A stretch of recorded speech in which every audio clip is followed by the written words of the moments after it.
What's up, guys? Welcome to Bourbon and Real Estate. I am here today with Austin Castro. Austin, thank you for of course for being here.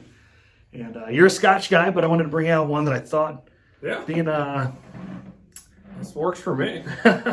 being a number 18 Woodford Masters Distillers Collection. This one's pretty good. I'd say this is good. Yeah, this works for me. I think we might have done this one in another episode, but it's that good. So check it out. But man, thank you for being here. Just want to talk about the market, what you're seeing going on, and how you've grown your business over the years. It's like everybody's saying right now, it's a trickier market than we've been in. The last 4 years I think are kind of an anomaly, in the grand scheme of things. I mean, how long have you been a broker now? We opened in 07. 07. So you've seen really the full, up and down and sideways of this market. I think we're kind of reverting back to I wouldn't say it's a slowdown or anything. I'd say it's more closer to normal. Yeah. I'm still a firm believer, and I don't think prices are coming down. No. And I think that's just strictly an inventory statement there. I mean, everybody likes to throw out 2008 and so forth, and I think the biggest difference there is that was the opposite problem. That was excessive inventory. Yeah. And we didn't build houses for that 10 years from, when 09 to 16, 17, 18, when finally construction caught up. So we're still with that shortage. I don't think prices are falling. No. I think you might see some, volume of transactions is going to contract a little bit. And I think, again, that's a supply issue in itself. So I really think that's the theme of it. And, interest rates will have an effect and so forth, but there's always going to be people that either have to buy or have to sell.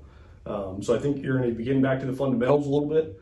And I think, people have had it pretty nice the last 4 years as far as understatement, right? As far as what's involved in getting something over the finish line. And I think just all those things aren't really getting worse. It's just reverting back to that norm and getting back to the fundamentals. And I, talk to people in my office all the time about it's just getting back to the way we were prospecting before, the way we were marketing before. Sure. And, it's the pace of the market. It's going to change that, and stuff selling in hours, that's going to change a marketing plan than when something's going to take 2 or 3 weeks. Not that 2 or 3 weeks is some, eternity. No. But I think it's just... Gosh, I remember when 6 months was like... Yeah, 6 months was the norm. I was talking about that with someone in my office the other day, and they're like, hey, there's a higher end listing, I think it was 1.2. Yeah. And, the seller's like, wow, it's been 4 days and we don't have any offers. And it used to be, 1.2 in Dayton. You're like, you're 6-9 month haul, and it's going to take a minute. So I think it's just getting back to the fundamentals, and I think this is going to be a little bit more of a balanced market. But I think the biggest thing to take away is that I don't think prices are going anywhere. No. Just from where they're at. No, and I saw, a bunch of the big three companies. I shouldn't say big three companies. Three of the top, your NARs and other analytical companies came out and said, hey, we were expecting a price fall in Q3, and we're not. No. It's up 2.2. So I think that's going to continue through the winter. Rates are obviously not doing us any favors. No, sure. Because I think we've got a number of buyers that are on the sidelines that have a place to sell, which would give us more inventory, and just aren't, hey, I'm not giving up my 3% rate. It's a vicious cycle for sure. Yeah. And I think even the people that aren't as, golden handcuff, rate locked, would sell, but there's nothing to go to. Right. And they're like, hey, so that obviously compounds, but I think that's now you work with some builders as well, correct? Yeah, we do some stuff. We don't do anything, we try not to do anything exclusively one way or another. Yeah. Just because that helps with our clients. Not every builder is going to be the right fit. Right? So, but we do a big part of our business is new construction. Yeah. So what are the builders telling you? What are they seeing? What are they doing? I think it's consistent, kind of back to normal. Yeah. And the good thing is a lot of those supply challenges and shortages and premiums of $8 2x4s. $8 2x4s, yeah, exactly. $100 sheet of OSB, that's kind of come down, which has helped. I mean, we just priced out a home for a client in Springboro, and the pricing was like 18% less than what it was in 21. So it was the same buyer that they've had this land. They went to the drawing board in 21. Things were tight, timelines were long, prices were up, and they just said, hey, this isn't us. Sure. And we just got done repricing that a few weeks ago, and they're like, hey, we're in. It's down consistently. Builders are a little more excited to get going on it because they don't have a million other things. So I think we're just getting back to that.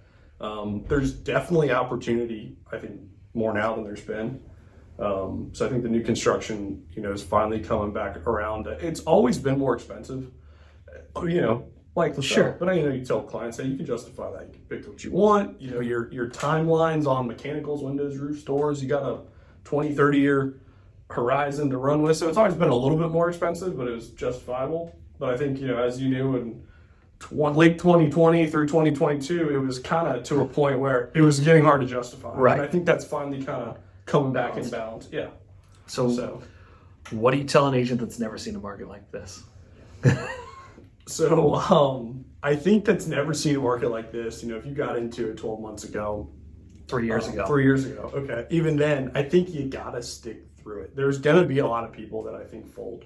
Yeah. And I mean, the good thing about this podcast is I don't feel like, there's no hidden agenda here. So I'm not filtering anything one way or another. But Get rid of them all. No. Yeah. There's going to be a lot of agents that will bail because it's not the layups that it was. Yeah. There's going to be a little bit more involved. And at the end of the day, this is still a very customer service oriented business. That's how I've always pitched it. I'm not a good sales guy, but I'm a pretty good customer service guy. Yeah. And I think you got to get back to that customer service, and it's going to be a little bit longer horizons as far as getting, for lack of a better term, closing transactions, paychecks, if you want to really boil it down.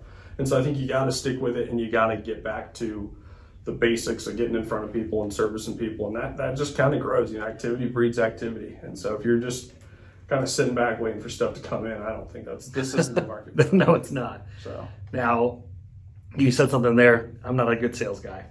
not a good sales. You're also not super, I don't want to say prominent, but you're not super focused on social media either. I'd say prominence is good. That's a good term. Yeah, you could say you're weak in social media. No, yeah, for sure. Yeah. No, but so tell me about what does your prospecting look like, or what does your networking and your staying in touch with your sphere look like? Yeah, and I think, and this sounds crazy, and it's a hard thing to buy into, but I think the social media thing it's obviously important, and it's one thing my team always gets on me all the time, we want to do more. And I think it's a balance, right? And I think it's a balance of everybody's on it. It's critical. It's the easiest, cheapest way, in my opinion, to get out, without spending tens of thousands of marketing dollars, right. Which I'm a big proponent against. At the end of the day, this is still a business. Yep. And I think there's a lot of realtors that don't look at it.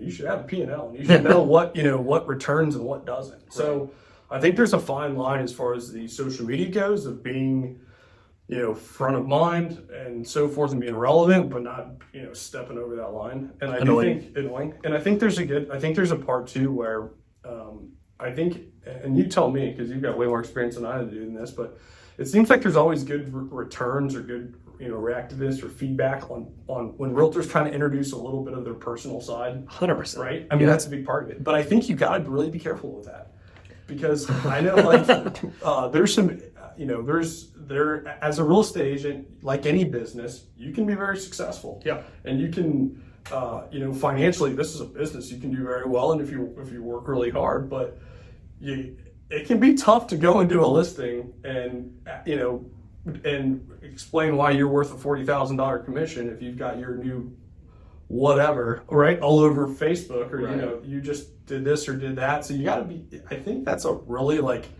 fine line. You got to be relatable. I think you have to be relatable, and I think, there's certainly agents that do a great job of introducing and making sure that they're publishing their life in a format that's easy to digest. But if you the mistake, and I see agents do it time and time again, but everybody has an opinion about everything today. Yeah, and so whether it's politics or religion or whatever it might be, you post extremes and you're going to have extreme results. So one way or the other. One way or the other, right? Yeah. So I would just say be cautious on that, because regardless of your affiliation, you're going to alienate 50% of people, and it's why would you want to do that? It's beyond me. I get it if you're passionate about stuff, but hey, I'm passionate about business too. Yeah. And so that's first and foremost what I want to focus on, and that's the image that I want to portray when I'm doing anything with social. So I would say, yes, make yourself accessible, make sure that they know you're a human, you're relatable, because hey, you've got kids, they're out running, playing in sports, do that stuff. Look that into it, yeah. If you're a dog person, put your dogs on there. Absolutely. Pick your niche, that's great. Yeah. But just be cognizant that, hey, you don't have to hate everybody or alienate people. And I think that's you brought up a good point there, where you're hey, you go extreme, you're going to get extreme results. And I think that's the same thing with the social media. Even Dayton's a very dynamic place economically. Yeah. Right. And I've got friends that sell real estate in Florida, and I got friends that sell real estate out west. And that's a market where you can zero in on a price point. you can say, I only do exclusively X and Y, Yeah. and maybe that works on the social media. In Dayton, and someone's probably smarter than me that's figured it out. I have not figured it out a way to only sell over 500. I've seen your stats. Yes, you have. No. But I think you gotta be able to hit the whole spectrum. Definitely. I've sold homes over 2 million. I've sold homes under 10,000. Yeah. And I think you gotta be able to. And the social media, you could be quick to alienate, like, and almost accidentally. Yeah. Where if you're just too far, specialized in this. So to answer your question, I think one of the things that I've struggled with, and I follow you and some other agents that do it on a much better scale than I do, is figuring out, like anything in life, like you said, is balance, right? Yeah. And not extreme one way or another, but enough to be out there, but not too, you got to be personal so people can make a connection, but you also don't want to be, like you said, you don't want to alienate anybody or polarizing. So I think that's been a conflict that we've had with the social media thing for probably 10 years. I mean, two ladies on my team in particular are always on me about, like, let's do this, let's do that, and I'm just like cautious about. They're like, people want to see that, and I'm like, I'm not convinced, because I think that's just part of this business. And again, it comes down to balance, and it's weird that I think in order to be successful in this business, you gotta have to live it. It kind of has to be part of your lifestyle. Sure. And so for better or for worse, what people think of you has an effect. And if you get to, I wish I could be totally, like you said, You're popping bottles of Dom. They're going to go. They're great. Even I mean, this would alienate clients. This could alienate clients Sure. one way or another. So I think, like you said, it's balance, and you got to keep learning with this business, and that's going to change. And what you got to do with social media, like, it's always changing, and you got to stay up on. That has been my biggest advice for the last year to any agent. It's like, never stop learning. Oh, you can't. I mean, You can't. We're always going to run into new scenarios. We're always going to run into new issues. So you don't know everything, and it may seem like you do because you sold 30 houses in the last year, but you don't. You've not run into the shit that we've run into. Yeah.